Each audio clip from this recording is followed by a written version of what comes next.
उपाली और महात्मा बुद्ध की कहानी सुनिए। उपाली बहुत ही धनी व्यक्ति था और गौतम बुद्ध के ही समकालीन एक अन्य धार्मिक गुरु निगंधा नाथपुता का शिष्य था।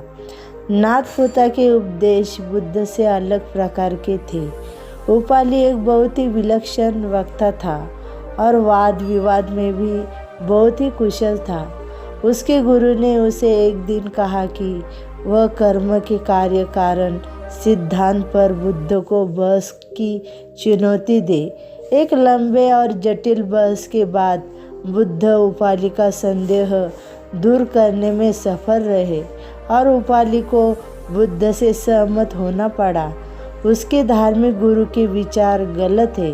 उपाली बुद्ध के उपदेशों से इतना प्रभावित हो गया कि उसने बुद्ध को तत्काल उसे अपना शिष्य बना लेने का अनुरोध किया। लेकिन उसे आश्चर्य हुआ जब बुद्ध ने उसे यह सलाह दी, प्रिय उपाली, तुम एक ख्याति प्राप्ति व्यक्ति हो।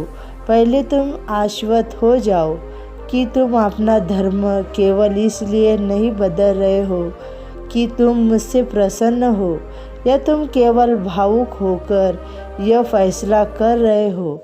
खुले दिमाग से मेरे समस्त उपदेशों पर फिर से विचार करो और तभी मेरे अनुयायी बनो।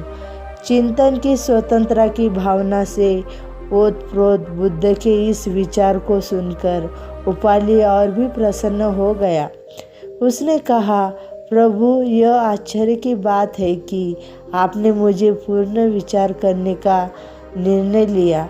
कोई अन्य गुरु तो मुझसे बेहिचक मुझे अपना शिष्य बना लेता।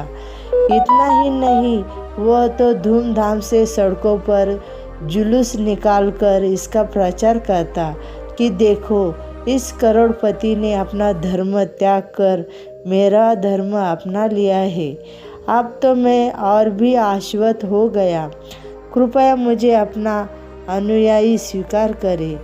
बुद्ध ने उपाली को अपने साधारण अनुयायी के रूप में स्वीकार तो कर लिया, लेकिन उसे यह सलाह दी कि प्रिय उपाली, हालांकि तुम अब मेरे अनुयायी बन चुके हो, लेकिन तुम्हें अब भी सहिष्णुता और करुणा का परिचय देना चाहिए। अपने पुराने गुरु को भी दान देना जारी रखो, क्योंकि वह अभी भी तुम्हारी सहायता पर आश्रित है। ये वीडियो यहीं पे समाप्त करती हूँ। धन्यवाद।